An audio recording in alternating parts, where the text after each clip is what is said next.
প্রথম থেকে বলি, আনন্দপুর অগ্নিকাণ্ড বা মৃত্যুকাণ্ড বা যৌতুকগৃহকাণ্ড এর সঙ্গে মুখ্যমন্ত্রী ব্যক্তিগতভাবে এই ঘটনার আড়াল করার ক্ষেত্রে মুখ্যমন্ত্রী নিজে ব্যক্তিগতভাবে ইনভলভ।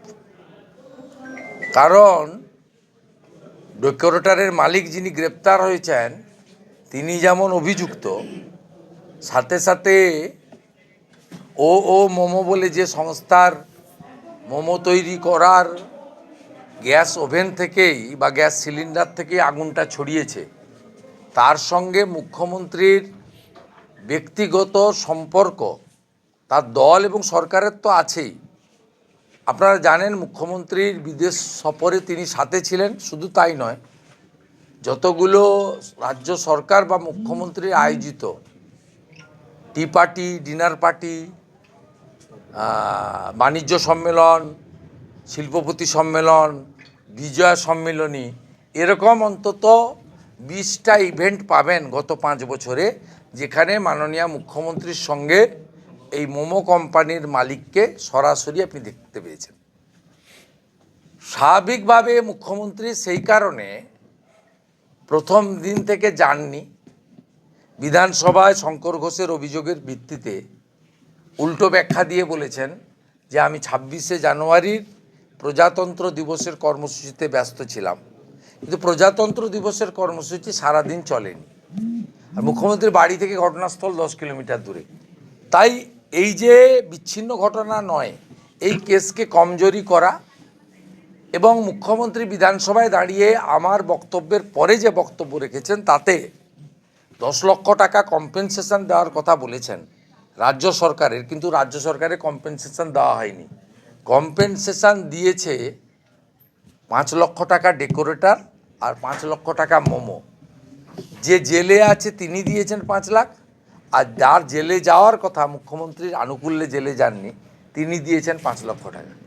তাই এই মামলাকে দুর্বল করা, চার্জশিট যাতে মোমো কোম্পানির মালিকের বিরুদ্ধে না হয়, মামলা যাতে অন্য গতি না পায়, এগুলো করার জন্যই এই মিসইউজ অফ গভর্নমেন্ট পাওয়ার এই কাজগুলো হচ্ছে মুখ্যমন্ত্রীর ইশারায়, নির্দেশে, ইচ্ছায়। রানাঘাটে বৃদ্ধ দম্পতিকে বাংলা ছাড়ার অভিযোগ, শাসক দলের অত্যাচার, এবং থানায় জানিয়ে কোনো লাভ হয়নি। না, হবে না। থানাগুলো পার্টি অফিসে পরিণত হয়েছে। থানাগুলো তৃণমূল কংগ্রেসের টাকা কালেকশন সেন্টার, ভোট চুরির মেশিনে পরিণত হয়েছে। স্বাভাবিকভাবে তারা এইসব কাজে সময় তাদের নেই, তারা এগুলো করবে না।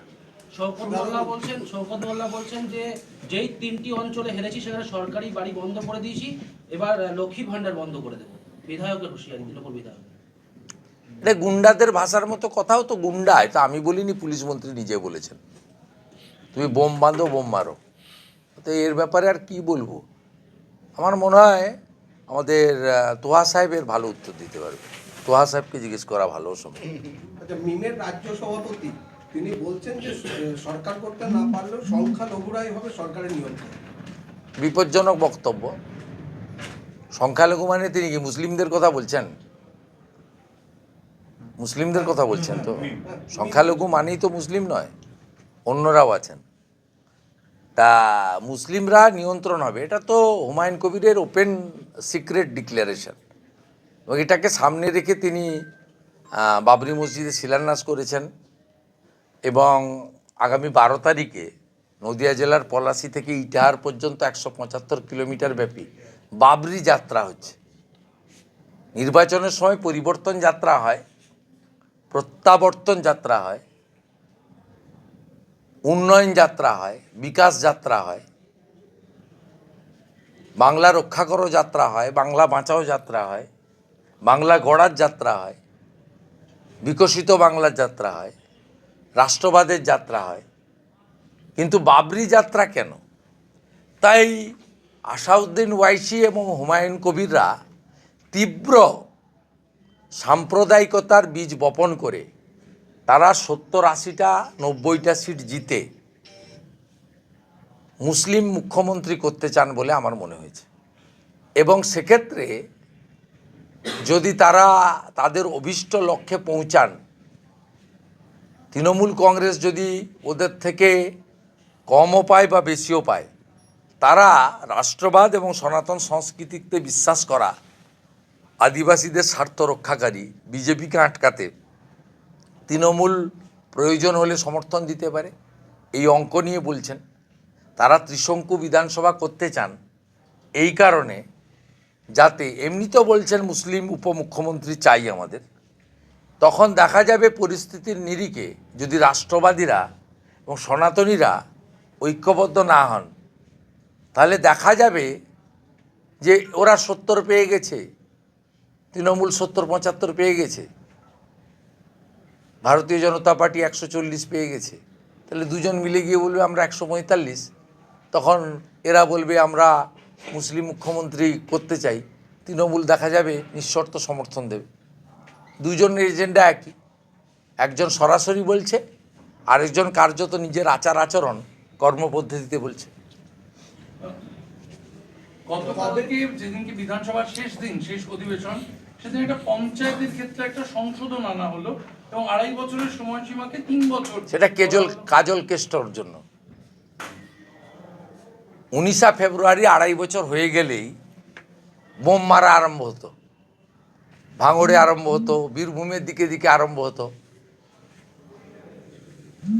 কারণ কেষ্টর মনোনীত প্রধানদেরকে, পঞ্চায়েত সমিতির চেয়ারম্যানদেরকে বা জেলা পরিষদের সভাধিপতিকেও কাজল সরাতে চায়, আবার কাজলকে সভাধিপতি থেকে কেষ্ট সরাতে চায়।